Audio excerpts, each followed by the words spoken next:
going to turn it over to you. All righty. And I guess I will share my screen now. Yes. Outstanding.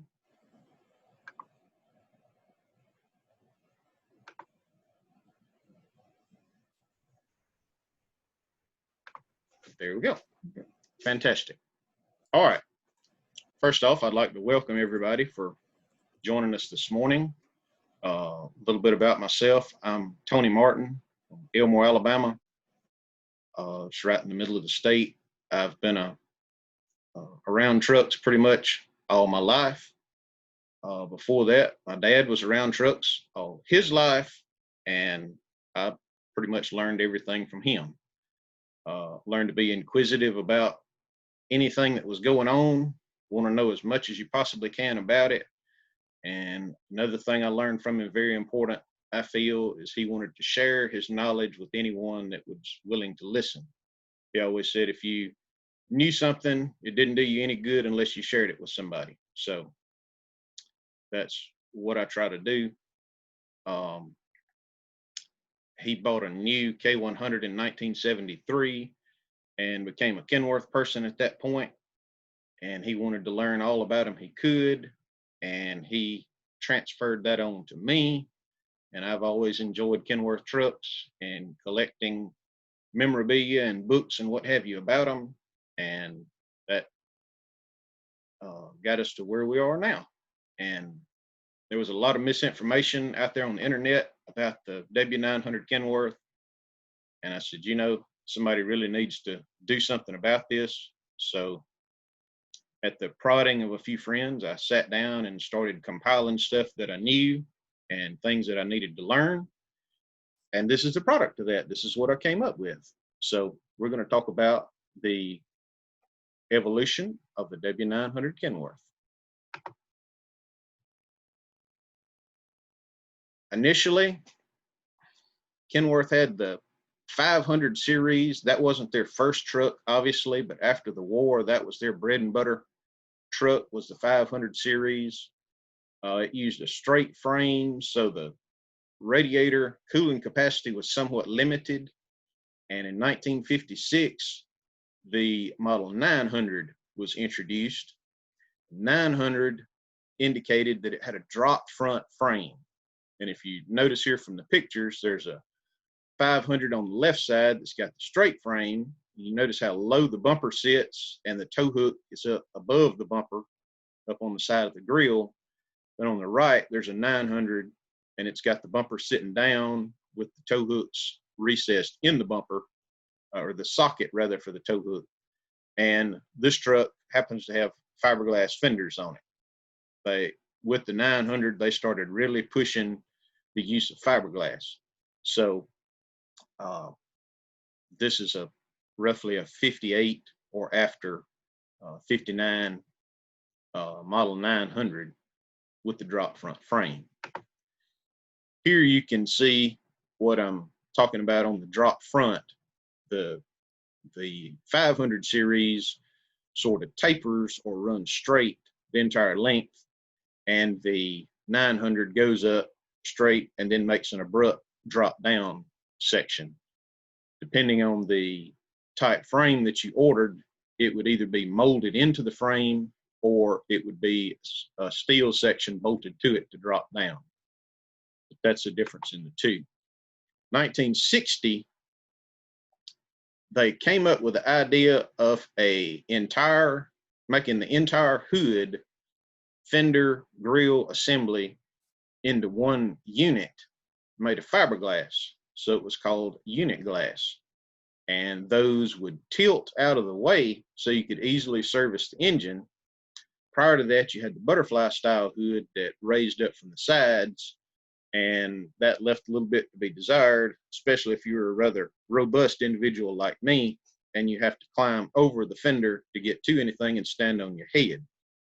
The tilt hood was a huge thing, plus it saved about 50 pounds of weight, which was important to some people. That let the driver be about 50 pounds more robust, which is also important to me. And it was a very popular option. 1962, everyone was wanting a little more power. Nothing's really changed in the trucking industry, but the Cummins had an NT 380, 380 horsepower, which is essentially a hot rod 335, which that was a very popular engine at the time. And it ran hot on a good day, and a warm day, you were just out of luck. So they widened the grill out and put a 1400 square inch radiator on the 900 series and put a 380 Cummins in it. And you'll notice that bears a striking resemblance to the W900 that we're used to seeing. But at any rate, this was the forerunner of the W900, and this was in 1962. 1963, the cab for the 900 was left over from the 500 series. That cab design was from the 40s. And there was a lot left to be desired with that cab. The bulkhead doors had been in use since about 1956 on the cab over models. And they wanted to apply those to the conventional because they'd been very successful. And this is the product of that. This is they called it the W900, W signifying it was a wide cab installed on a 900 chassis. And that's essentially just what it was. The hood was slightly updated, but essentially this was a 900 chassis and with a wide cab on it. And they called it wide, but it was also a little taller and it was much more comfortable. This is the very first truck, which happens to still be in existence, owned by Mr. Fred Pollander. And it was after the Kenworth finished with the promotional photographs and making brochures and pictures for the Parks book and what have you, they installed a used 900 series sleeper on it. They thought so much of it, they didn't even put a new sleeper on it, put a used sleeper on it, and it was leased to Linden Transfer, who ran from the Northwest to Alaska. And apparently they figured that would be a good way to test the truck on those roads, so that's where they sent it. And engineers would occasionally ride with the drivers to evaluate it, and apparently it was pretty successful because not much on that design was changed. It was kept pretty much just like it was for regular production. The W900 would be available in 5 different submodels. This is somewhat important because a lot of people aren't very clear on this, so I'm going to do my best to try to cover it as simple as I can. The Kenworth had used suffixes on their model numbers since the beginning that designated the chassis type. So W921 is wide cab, 900 series, 21 is a single axle. 922 is a single drive with a dead axle. 923 is an actual live tandem with any suspension aside from a torsion bar. This particular one here is showing a air ride, Kenworth air ride, Rayco, any of that type thing was a 923. 924 was a chassis that had heavier axles, often was a double frame, not always, but they had heavier suspension, either 44,000 pound or greater. And then a 925 was reserved for anything that had the Kenworth torsion bar suspension under it. So anytime you see a W925, you know it left the factory with a torsion bar suspension. And they would keep that for several years, that same designation, and we're going to get into that here shortly. The original cab assembly, I know, was a Dash 185. The 185 was a day cab. The 190 had a larger rear opening for a sleeper or a roll down rear window. As you can see, the firewall on the front is smooth. It's just a piece of sheet aluminum. And also, if you notice up at the top, the roof cap, as soon as it leaves the drip rail going up, it sort of tapers in. Only the 185 and 190 cab would have this. On the inside, the dash panels were actually set away from the dash housing a little bit with a panel, and this wouldn't last through the end of 185 cabs. They actually phased this out in 1965 and put the dash panels directly onto the housing. This is the inside of the first W900. You can see the heat start switch for the 1673 Caterpillar it had, and the speedograph and tachograph. You kind of see the layout of the instruments. Instrument switches, manual reset circuit breakers, so on. The sleepers, like I say, the first W900 had a 900 series, a used 900 series sleeper on it, and that's what they initially used. And as you can see in the picture of the Coors truck, the sleeper is level with the top of the cab, but it's not as low as the cab is. There's a gap there. That's how they were done through February of 1965. And at that point, they stretched the side of the sleeper by 4 inches, and that would match the bottom of the cab. And that sleeper was called a RO67-205. And that's the famous rippleback bunk.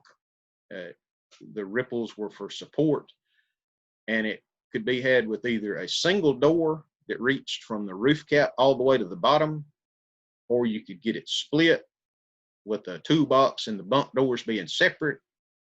You can identify these because the latch is always, the handle is always on the bunk portion of the door on the sleeper. So see the handle up on the side of it. But that sleeper would start in February 1965 and would continue on through 69. They had a vent in the top so you could get ventilation. And here is a really major change that many of us don't really think about as being a big thing. But in March 1966, the front frame was redesigned on the W900.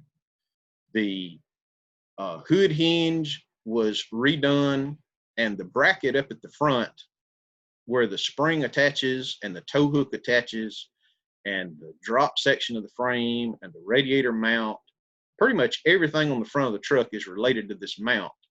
They consolidated that into one forged aluminum piece.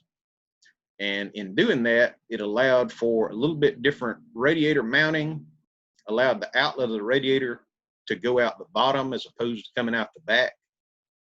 And it also changed how the hood was mounted. And that was a much sturdier hood mounting arrangement. But if you can't look under the hood, you can look at the front and you can see the result of changing that in the bumper. The W900 bumper had the bolts, the inner bolts were about halfway between the tow hooks as far as vertically. And on the W900A, they were down at the bottom, they were below everything. That was a result of rearranging the front of the frame. And this is just an identification feature here that you can see from the outside very easily. If you can see the bolts, you can tell whether it's a W900 or a W900A.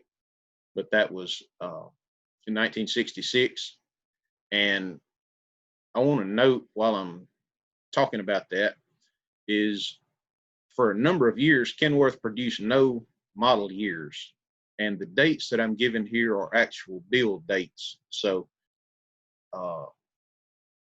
if I say this change happened in March of 66, it's quite possible that one of those W900s that was built just before the change sat on the dealer's lot until the beginning of 1967 before it was sold. So when it was sold, it was titled as a 1967. Well, no, that's not an exception to the rule. That truck was just built before and not sold until 1967. So there was a confusion there in the actual build date and the year model as determined by the motor vehicle department or the state or financial institutions, etc. So we're talking about build dates here.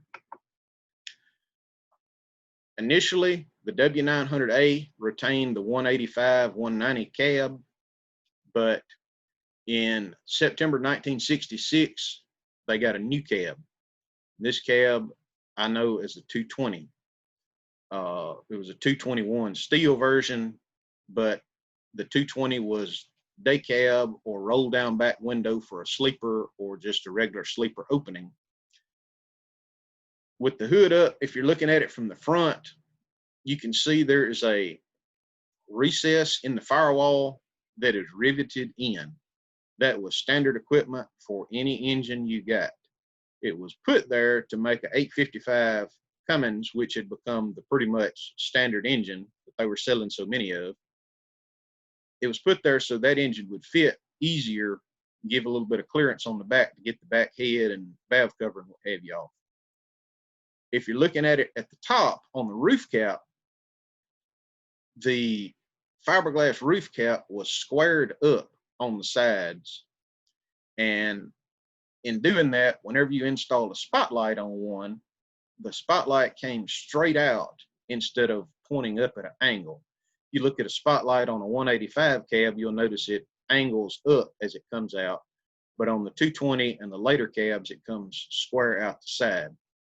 And this is also the introduction of the fiberglass sun visor. Prior to that, they were sheet metal. And then on these trucks, on the 220, they were fiberglass.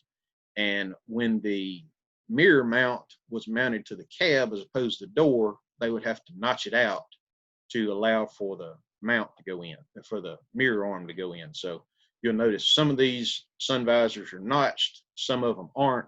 Typically, it depends on what kind of mirror arrangement it had. But this is a 220 cab. And you notice it still carries the same 205 sleeper with the single door and the ripple back and the handle up on the side on the bunk portion. Got a roof mount air conditioner. At least we had air conditioning, but we hadn't quite got to installed in the cab integral air conditioning yet. We'll get to that in just a second. Here's the interior of the 220 cab. You'll notice the speedometer and tachometer are mounted in a pod.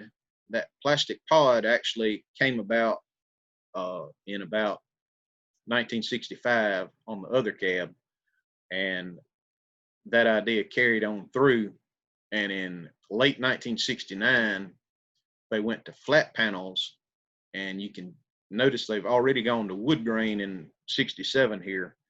But in 68, the later part of 68, they eliminated the pod and everything was just flat. All the dash panels were flat. The plastic pod, depending on the climate that you were in, didn't last particularly well. Down here in the South, you really don't find any that aren't broke up because of the humidity.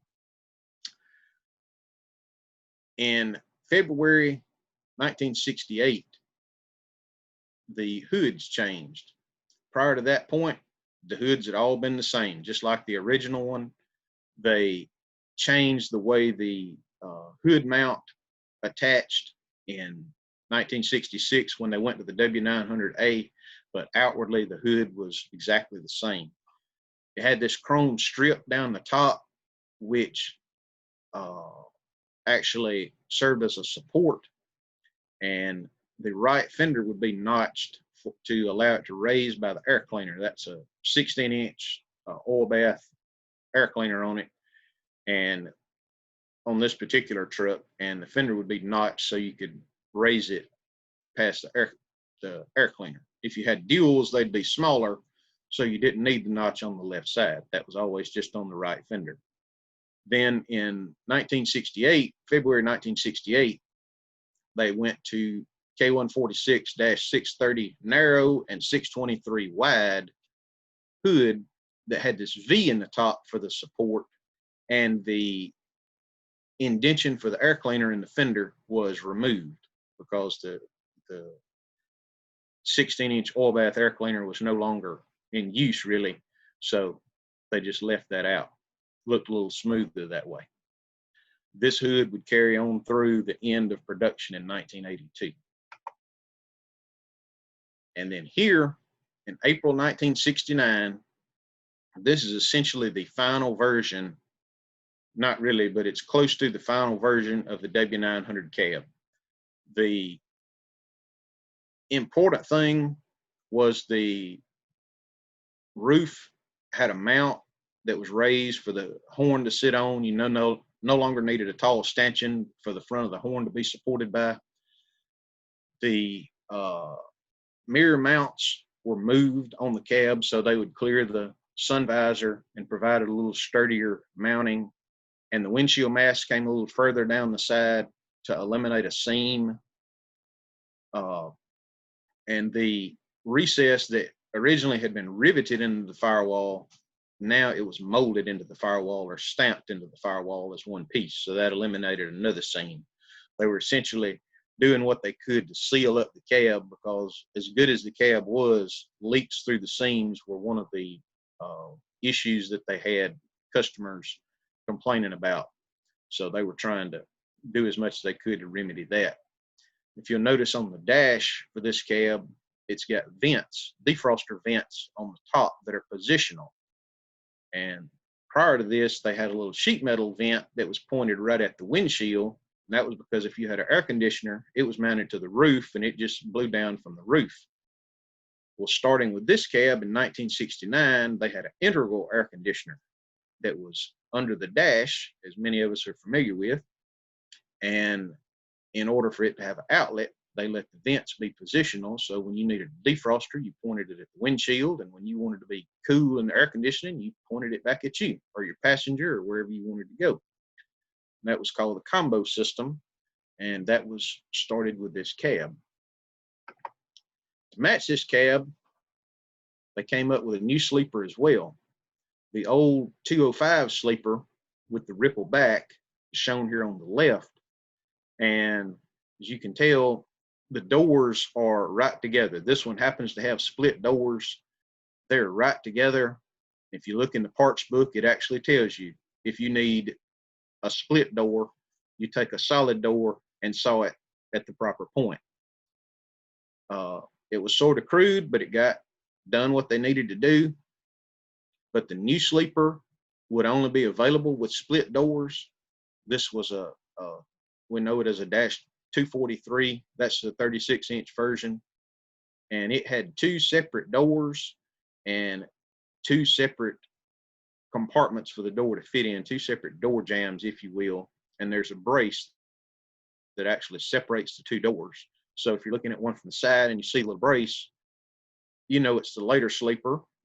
And at the same time, they put the latch, went too far, put the latch on the toolbox part as opposed to the bunk part. So that's identification on the sleepers. Now we're going to talk about something before we get too far, and that is the extended cowl. Everybody is always sort of fascinated with the long hood, big power, and originally, whenever they tried to fit a 1693 or a 12V71 into the standard hood, it would not fit. So the solution to that was move the cab back a foot, and that's what they did. And they put a steel panel, generally they were steel, riveted to the cowl to go up and match the standard hood, and it was known as an extended cowl. And they did this with the original cabs, the 185. They did it with the 220, and it also carried over until the 239. And so all three cabs were available with the extended cowl if it had a 1693 or 12V71. Those were the only two options.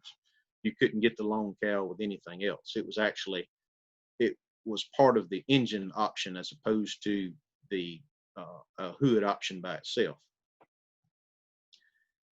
In September 1969, they got the cab and sleeper squared away, and they came up with a little better solution for the long hood.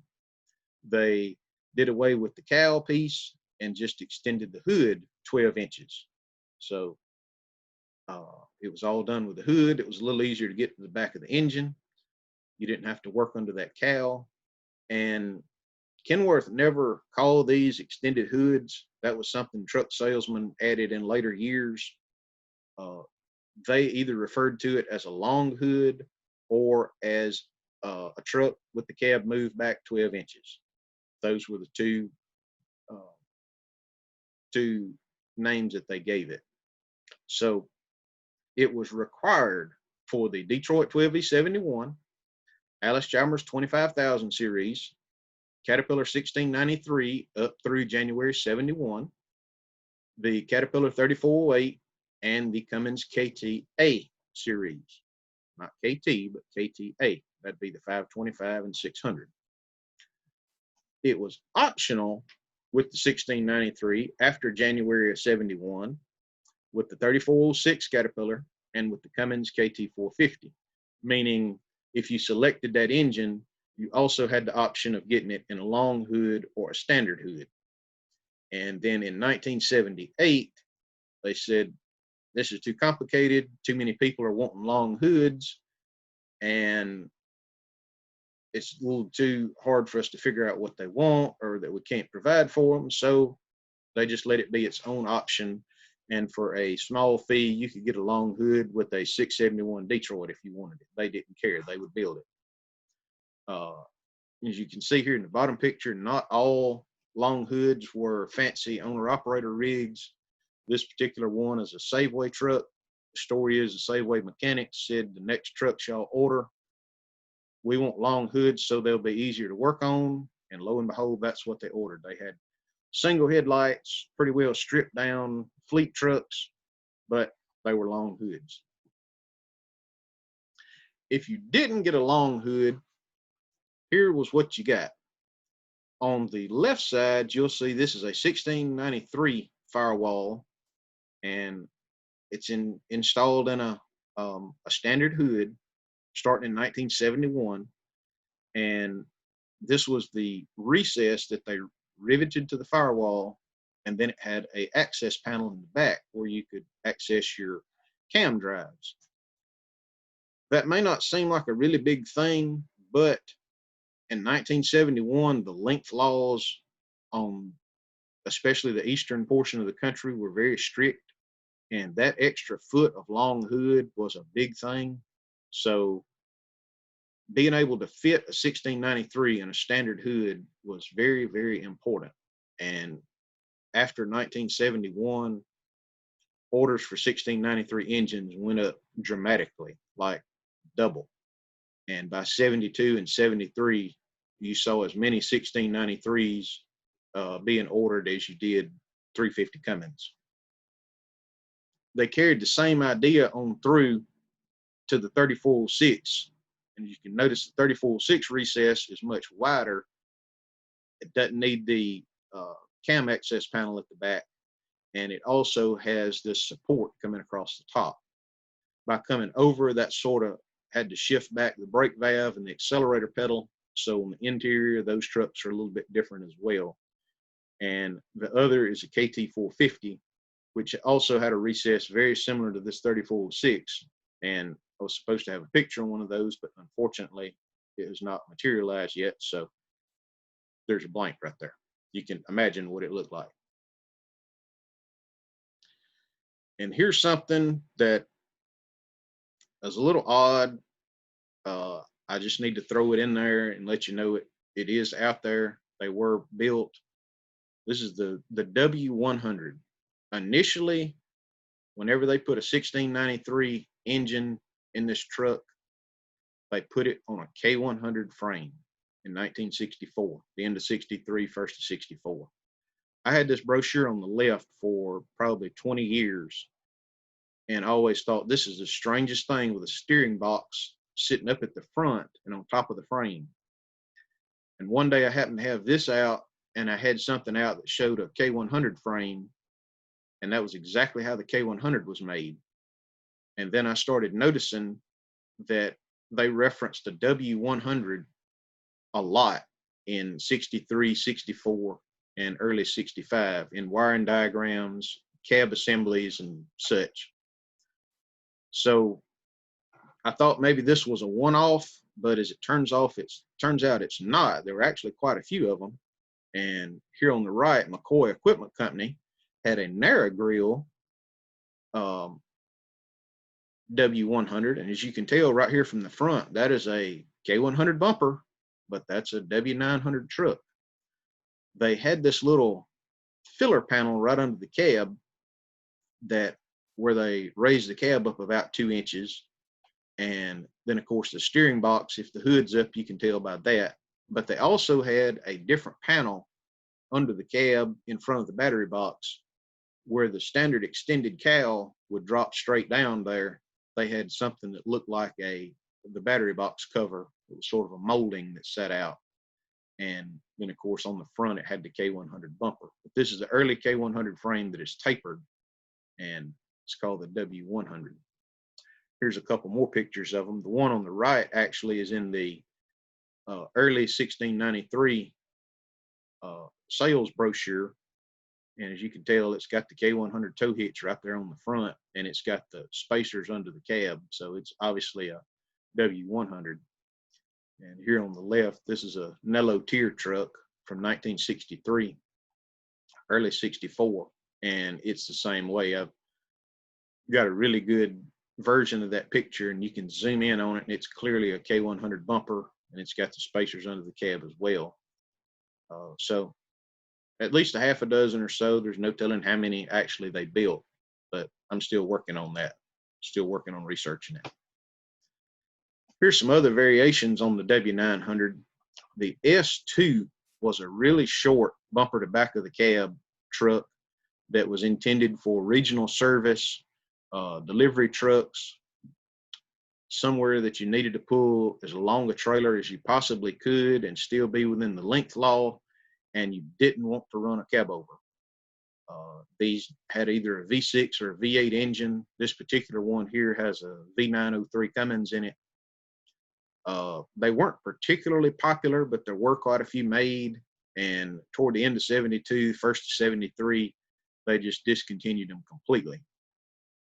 The companion to that was the S12, which was actually fairly popular, and it sort of looked similar, but it looked more like a setback axle on a standard W900.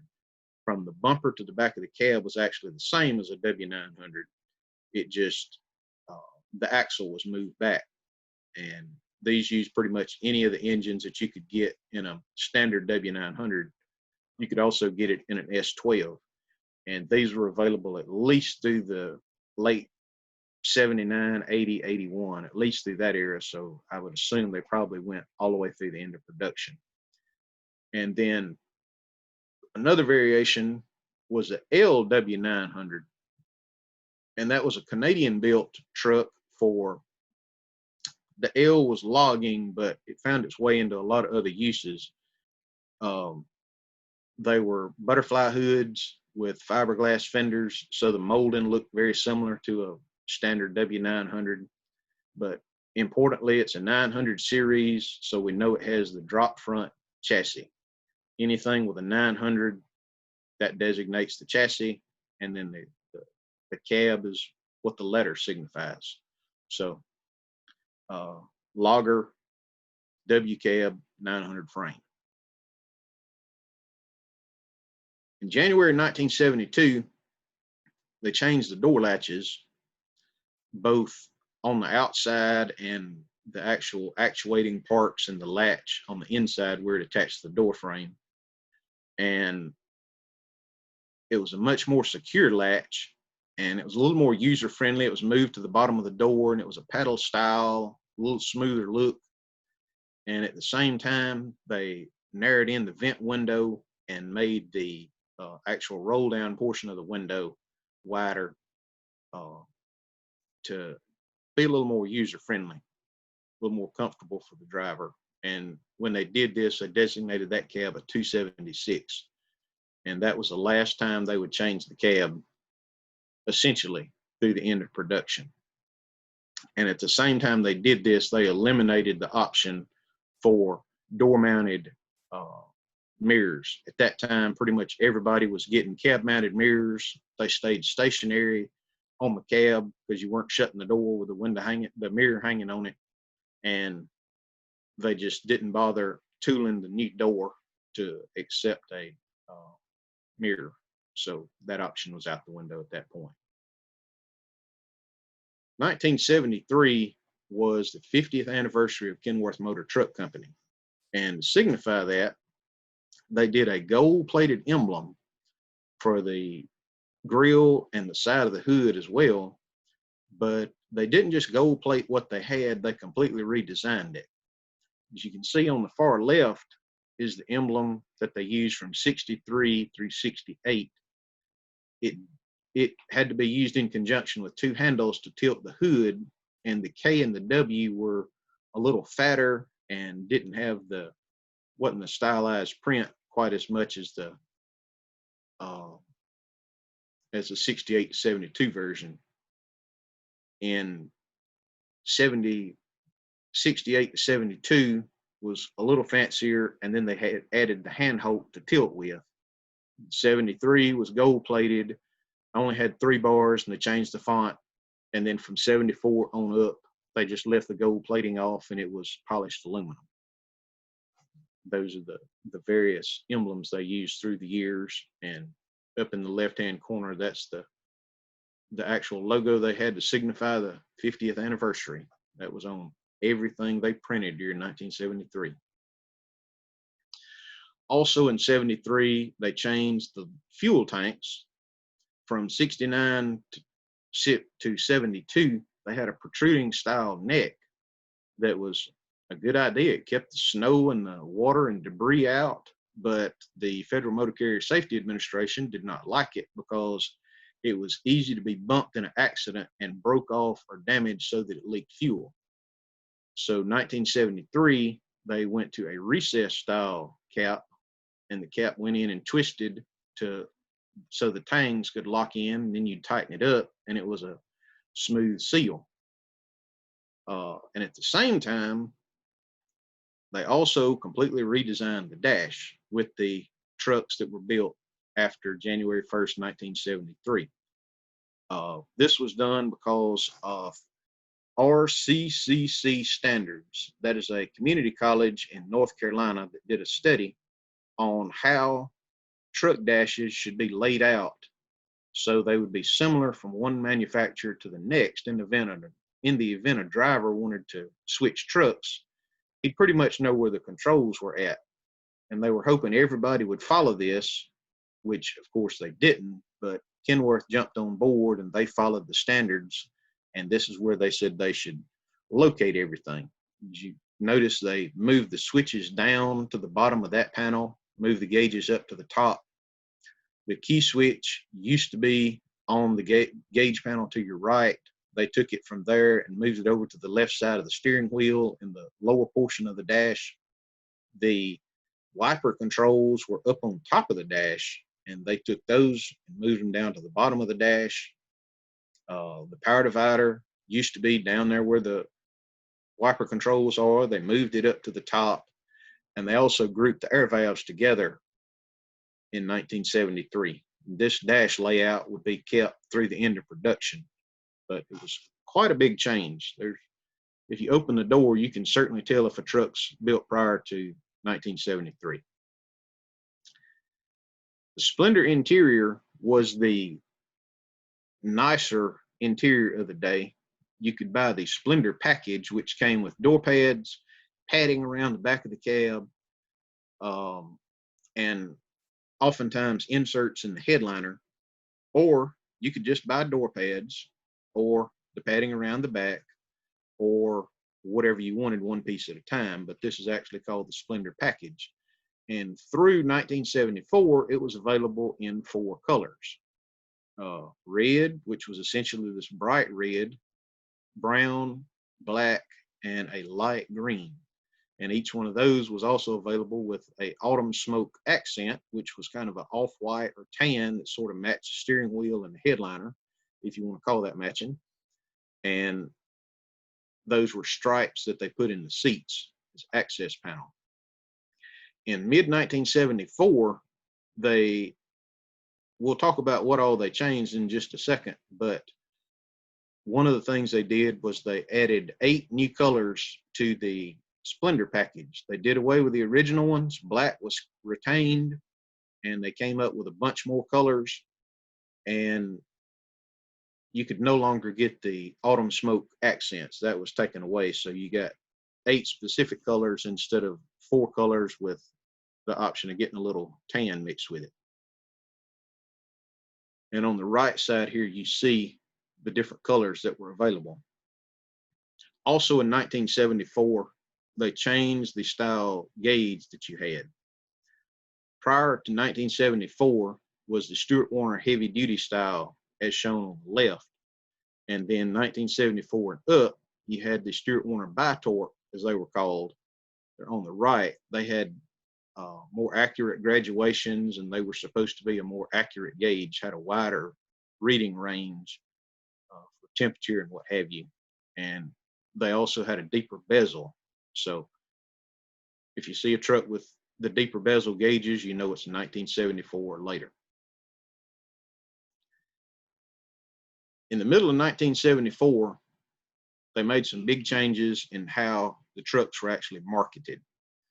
Prior to that, as we talked about earlier, they had 5 different submodels, the 921 through 925.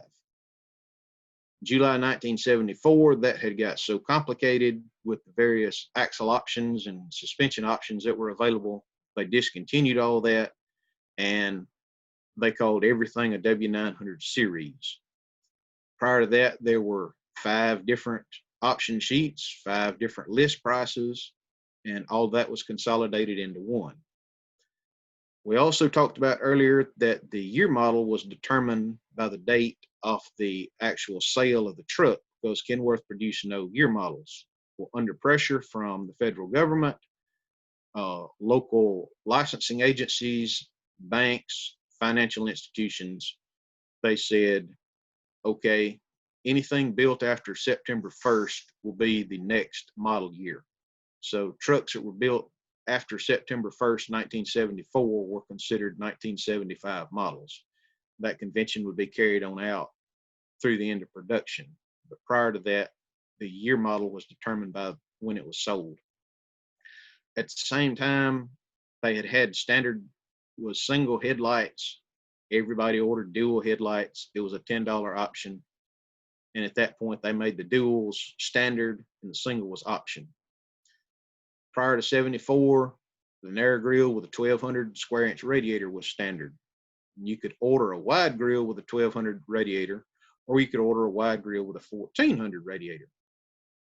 After that, after 1974, the wide grill with the 1400 radiator was standard, and everything else was an option. The interior colors we've already talked about. They upped that to 8, and then the standard engine was an NH250 Cummins prior to that, prior to 74. After that was an NTC 290, which of course was turbocharged and had a little more torque. In doing all that, what they were really trying to do is be able to up the price of the truck quite a bit and hope that you thought that you were getting something, which you did. You got a lot of things standard that were optional before, but that was almost a 20% increase in the price of the truck, from $28,000 to a little over $33,000. You hear a lot of the old timers talk about when the price of trucks skyrocketed. This is the beginning of that.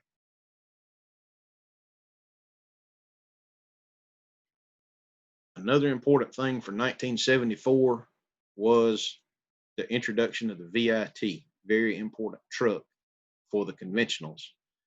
Cabovers have been available with the VIT package since 1971, but due to length laws, it just was not feasible to make a conventional with a larger sleeper. So 1974, they thought the time was about right. There was a TV series that was going to be coming on NBC based on an independent trucker, and Kenworth got involved, and 2 of the earlier VITs were built for NBC to be used in the show Moving On. This also was the first of the gull wing bumper. These were actually hand built at the Kenworth factory to be put on this truck. The original VITs had this gull wing bumper. After it was on TV, And all the truckers at home watching saw it. They wanted to be like Sonny Pruitt. They wanted that bumper for their truck, but it wasn't a regular production item. It was special for that truck. So Kenworth didn't want to miss a sale. They went back and tooled up so they could mass produce those bumpers. And the gull wing became an option on new trucks and then available through parts, and of course became widely popular. And initially, the VIT interior would be color coordinated. The plastic headliner and the vinyl would all match the same color. And here you see this one is red and red. In the order sheet, you'd actually select what color main cloth you wanted, or what color main upholstery you wanted, and then what color buttons, and then individual panels, what color you wanted them. So there were quite a few different options you could piece together on a VIT interior to get it to be unique or just like exactly what you wanted. About the same time, the radio, which used to be located below the dash, was moved up to the roof. That was one of the RCCC suggestions, was to put the radio up high so the driver could easily see it without having to take his eyes off the road looking down to be able to tune the radio, which was an important thing in 1974. So they moved it up to the roof and initially just left a blank there in the panel where the radio came from.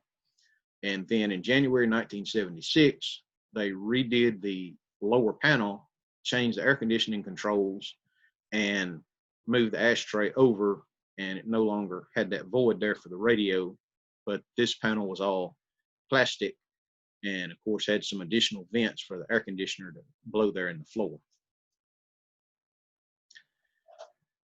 In 1976, actually the end of 75, the sales department decided it would be a good idea to introduce this idea of aerodynamics. The price of diesel fuel had sort of skyrocketed, and everybody was trying to save fuel, save costs however they could.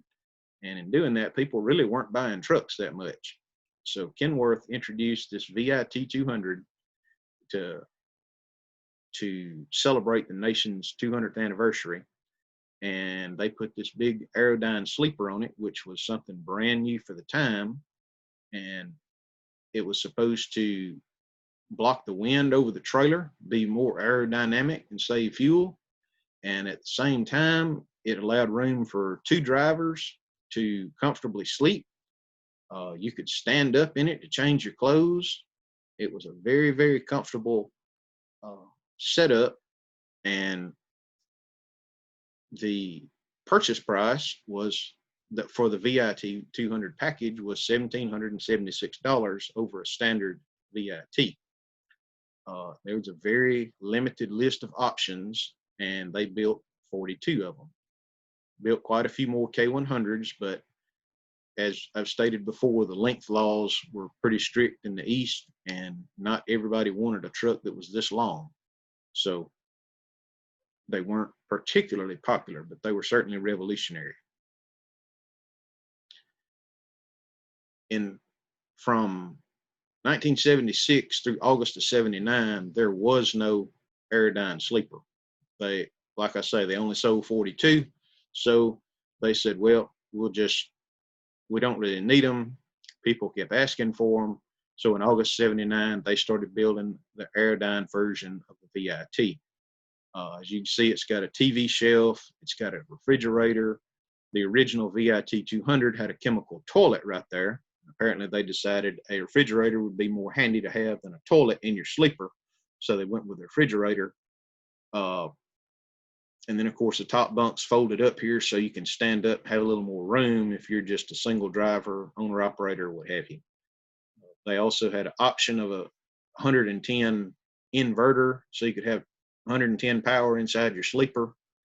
And at the time, this was the nicest thing you could possibly get, was the Aerodyne VIT in August 1979.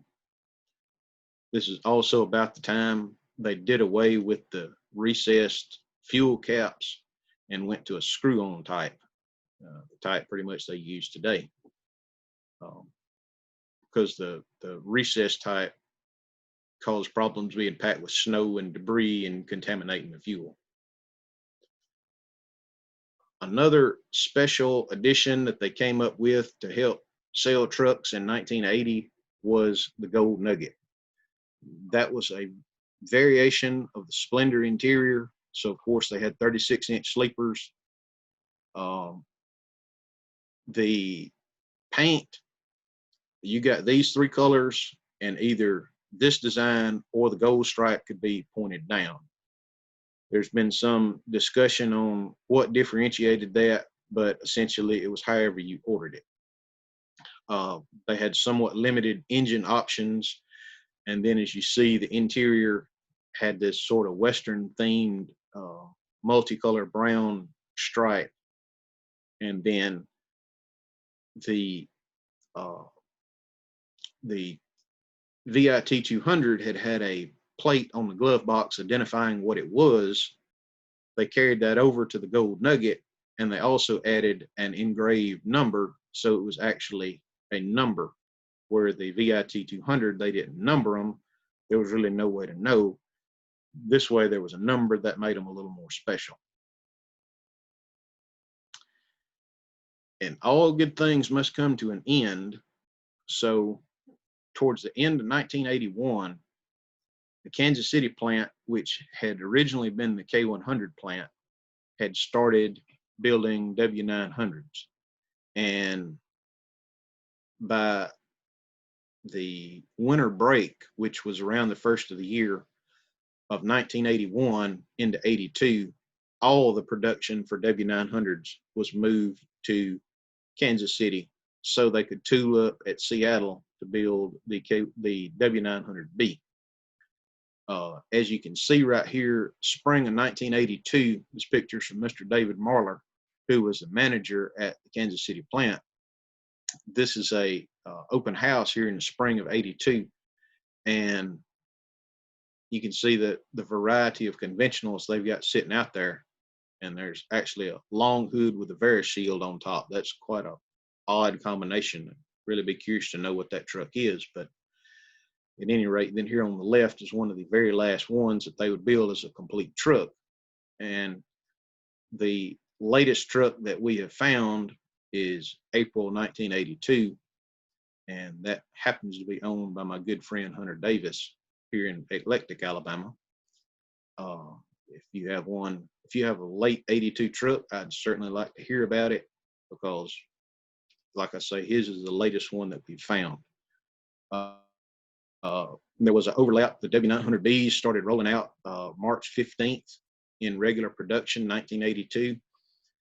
And so you could get either truck there in 82 for quite a while. Not everyone wanted the W900B. And in 1983, there were some good customers that had wanted an A as a glider kit, particularly a long hood, so they could put a 3408 or a KTA series Cummins in it.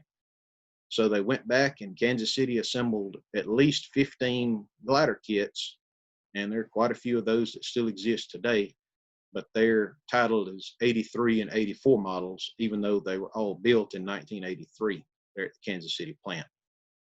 And of course, not too long after that, the Kansas City plant was closed. So that covers the end of W900A production.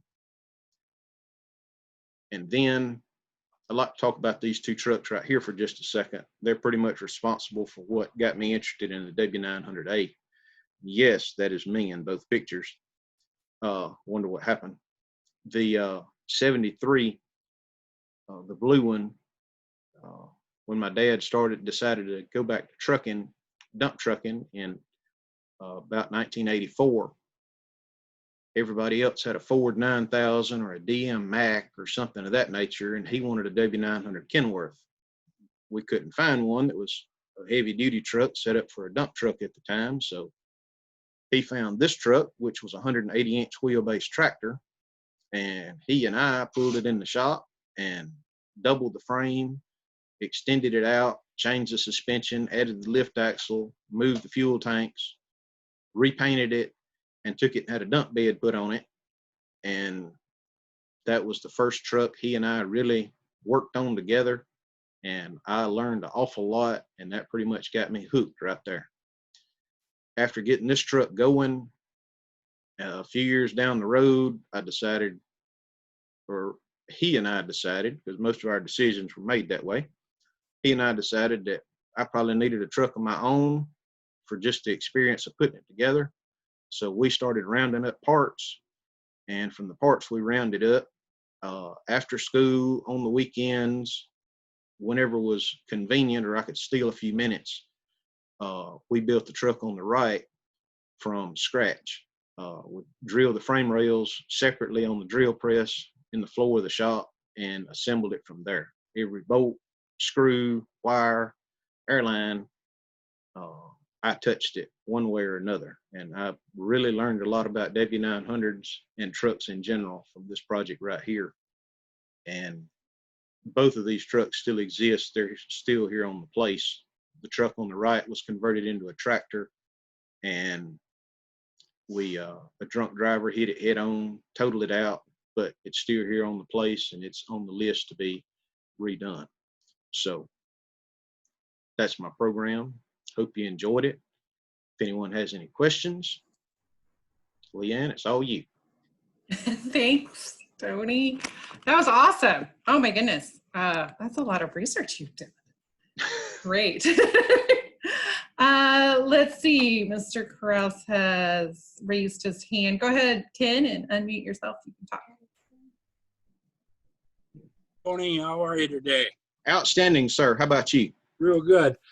I bought a supposedly an 82 W900A that was sold over in Omaha by one of our good chapter members over there when it was new. And it's got the last six digits of the VIN number are 197614. And I was wondering, he thought that truck was built in Seattle because it had a Seattle interior package in it, all the tuck and roll stuff on the ceiling and this and that and the other thing. Yes, sir. Did they build any of them in Seattle at that late a date or not? No, sir. Actually, generally in December is when they built the gliders, and there were some gliders built in the end of 81. I haven't found any built in 82, but they were built at the end of 81 in Seattle. Every single 82 truck that I have found was Kansas City built. David Marler, as I said, who was manager of the plant at that time, said they moved all the tooling for the A to Kansas City over the break in the winter, and they started in 82 with the W900B in Seattle. So whatever options they had in Seattle, they just shipped it to Kansas City to be assembled. Okay. So it should be a Kansas City built truck. That answers my question. I appreciate it because I Yes, was sir. in the dark. Well, thank you for giving me that number. That is a pretty late, that's a really late number. I will check that out and see. Okay, appreciate it. Thank you Yes, for sir. your presentation. It was great. Thank you, sir. I appreciate that. You bet. Thanks, Ken. Anybody else have a question? You can type it in the question and answer box or just raise your hand. We just have a few more minutes left here. All right, Stan. Go ahead and unmute yourself, Stan. Hi there. Good afternoon. The first place I saw a W900A was actually in a movie I think we're all familiar with Smokey and the Bandit. I think I've heard of that. Yeah, I think you might have. Are you familiar with the truck that they used and the production that Tillman drove? Yes, sir. Can you talk a little bit about that? It is going to be extremely controversial because everybody has their own story, but I'll tell you what I know about it. There were 3 trucks. 2 of them were bought locally in Atlanta. There was a 73 with a NTC 350, 13 speed. there was a 74 with a KT 450 13 speed. They were painted alike. They were both sent to HC Blackwell dealership in Adamsville, Alabama, to be checked out, tuned up, etc. And they were taken back and they were used in the movie. It's sort of a gray area on the third truck. There's a truck that's in the beginning that is the opening scenes of the movie were actually filmed in California, as opposed to Georgia, where the main part of the movie was filmed. And in the opening scene, you can pick out a couple of different times. There is a JT Jenkins dealer logo on the side of the hood, which of course was a dealer in Los Angeles at the time. That truck is different than the two that they used in Georgia. So my theory is they probably sold off the two in Georgia, and whenever they got to California and they needed to film an opening, they probably went down to JT Jenkins and got this third truck and used it for the opening. And then of course there's the truck that crashes through the police cars going into the speedway there toward the end of the race, that appears to actually be an older model, a 69 or 70. So it's possible there were 4 trucks, but there were at least 3. And that's my story. Sounds good. Appreciate it. Yes, sir. Thank you.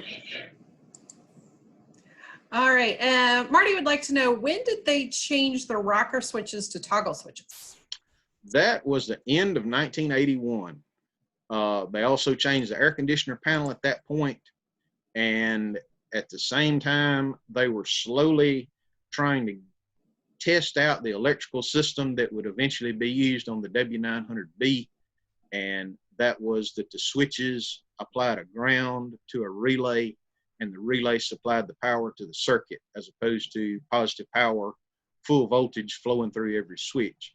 So the relay system was started at the end of 1981. That's also when they went to the round standard toggle switches as well, because they didn't have the lights in them that would interfere with the relay system.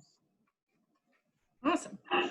All right, Tom Point, if you'd like to unmute yourself. Go ahead.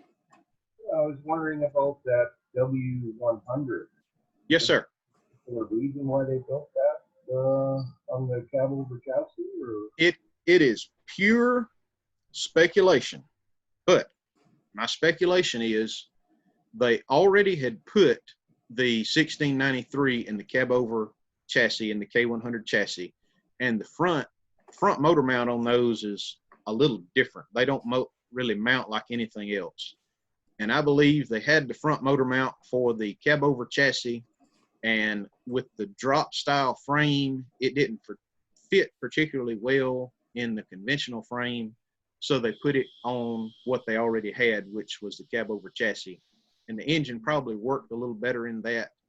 I'm sure the durability was not there because that taper frame chassis was not that great. And that's probably why it didn't last very long. But if you look at some of the early trucks that had 1693s in them, the front cross member looks like something that was just fabricated. It hangs on the outside of the frame horns and swings underneath to hold the front of the engine. It's kind of an odd looking setup, but they, in my opinion, that's why they did it. That's why they put it on the cab over frame, because the only trucks that I've found with the cab over frame conventional cab were all 1693 powered. Yeah, so essentially it was easier to put a different cab on the frame than it was to redesign. Exactly. And that's what they were used to doing, because with the 500 series, a 500 was the chassis and it had a conventional cab. A K500 was the same exact frame. They just put a cab over cab on it. So they were used to doing that. That's the way they had always done it for years. So now it seems really odd, because a conventional and a cab over, we know, have quite different frames, but at the time they didn't. And I think they probably thought it was a little easier to go that way, and then discovered maybe the durability wasn't there, or maybe it was too difficult having two different chassis for a conventional. Maybe it was confusing, but at any rate, it didn't last very long. All right, thank you. Yes, sir. Thanks, Tom. All right, we may have time for one more question if anybody has anything. Tony, I just want to say thank you. Yes, ma'am. Thank you. Done a great job. And just happy that we can still bring all of this content to the members. Absolutely. I was looking forward to doing this in person, but to be We all perfectly were. honest, this is, I'm happy that more people are being able to see it this way, because it never fails when you're live at a convention. You do your presentation, you leave, and as you're leaving the building, there are people wanting to know, when's your presentation going to be? Well, you're about an hour late. Yes. All right, Hunter, if you want to unmute yourself, ask your question. Yes, I'd just like to say that I'm glad that he put this PowerPoint together. It was very informative, and it's sad that we all couldn't go to the national convention, of course, but this was really good to listen to. So Zach said, hey, Hunter. oh, hey, my buddy Zant. But anyway, just wanted to thank Tony for putting this together. I know it took a lot of time and effort and whatnot, and did really good. So Thanks, sir. Thanks, Yes. Hunter. I appreciate that. All right. And with that, thank you everyone for joining us. If you have time, we have another presentation at noon about the beginning of Cummins. So if you've never heard about it or want a refresher, join us for that at noon. It'll be our last webinar. We have done quite a few over the past 3 days, so we're looking forward to it. Oh, we have one more question. We're real quick. How many Alice Chalmers engines were installed in B models? In B models, none that I know of.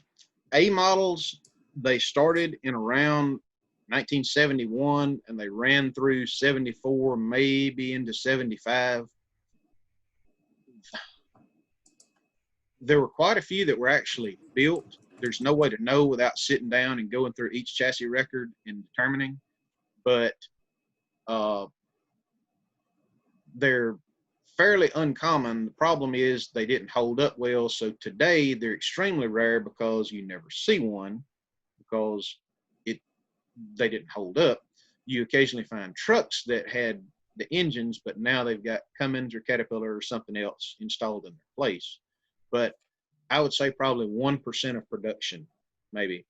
Kenworth really pushed them because at that time in the early 70s, there was a big rush on high horsepower engines and there was a shortage of them. And they used to advertise just about every month to the dealers, the salesmen, that the Alice Chalmers was available and could be installed immediately if you would just order it. So they were trying to sell them. Awesome. All right.